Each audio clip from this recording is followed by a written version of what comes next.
Question 1. What are the special gloves called that people wear to get hot things out of the oven? Oven mitts. They're called oven mitts. So the big mittens that you put on to get stuff out. What if it's not like a glove? What if it's just a flat piece of material that you hold? What are those called? Pot holders. Pot holders. Good job. Question 2. What is the name of the male judge in the TV show Kids Baking Championship? Duff Goldman.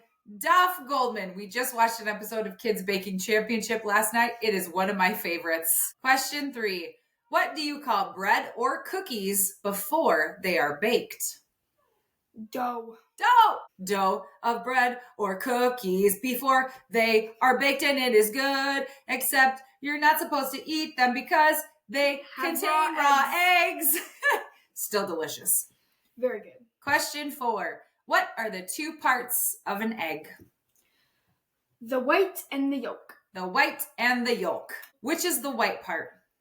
The clear part. The white. Which is the yellow part?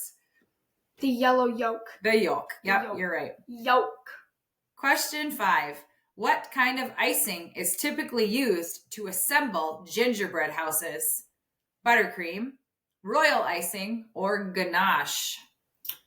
Buttercream. The answer is royal icing. I was going to guess ganache. Royal icing is so thin and slippery, though. But it's very hard and it sticks together.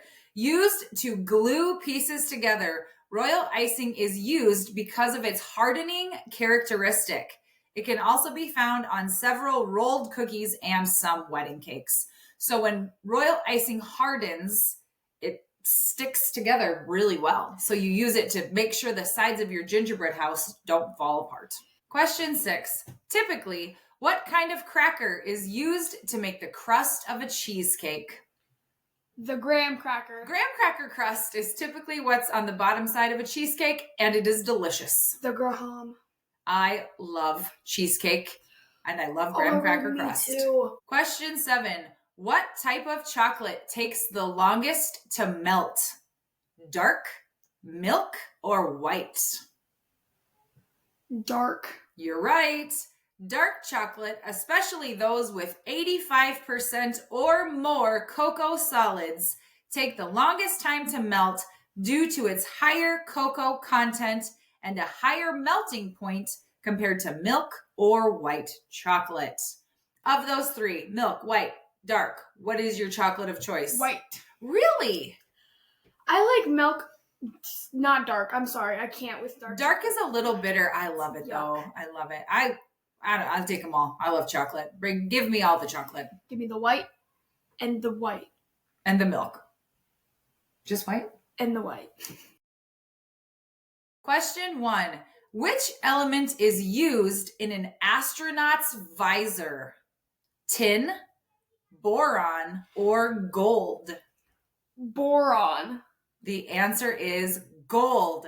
Astronaut visors have a gold coating that acts like a shield, reflecting a significant amount of harmful solar radiation, including infrared, visible, and ultraviolet light, protecting the astronaut's eyes. I don't even know how that would work. Actual gold? Right, how does that work? Or I feel like gold is a solid mass. If you spray it thin enough, it must be see-through, I guess. That's pretty crazy. Question 2, true or false?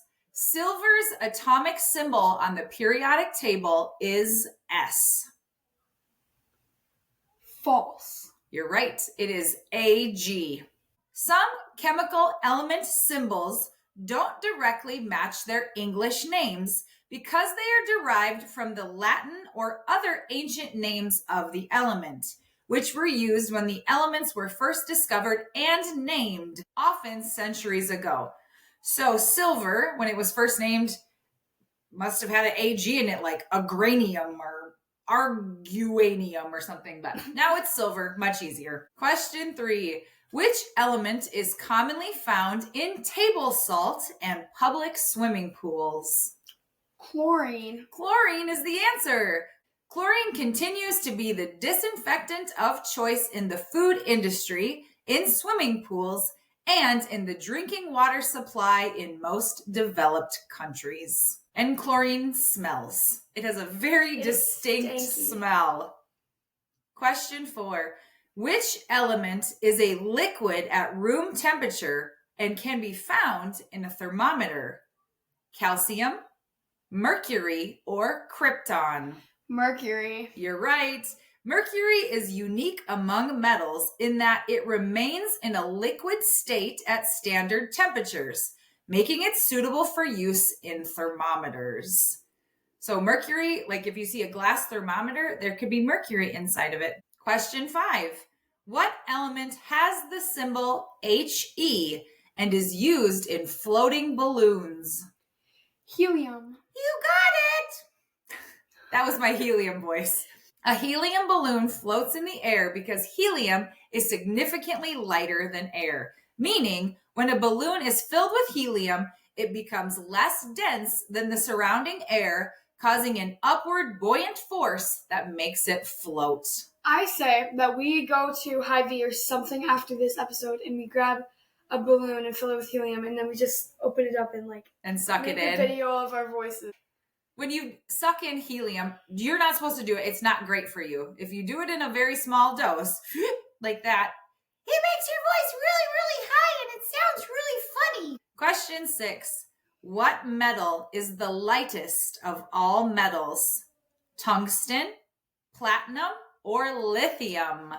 Lithium. Lithium's most common use is in the manufacturing of rechargeable batteries, particularly for electronics, electric vehicles, and grid storage, which accounts for about 80% of global demand. So you've probably heard on a commercial where they talk about lithium batteries. Yep, that's what it is. It's a chemical element. The lightest one. Question 7. The tinfoil that people use in the kitchen is actually made of what metal? Metal. The answer is aluminum. Oh, sorry, I knew that. Oh my God, I was just being dumb. I was going to come up with that.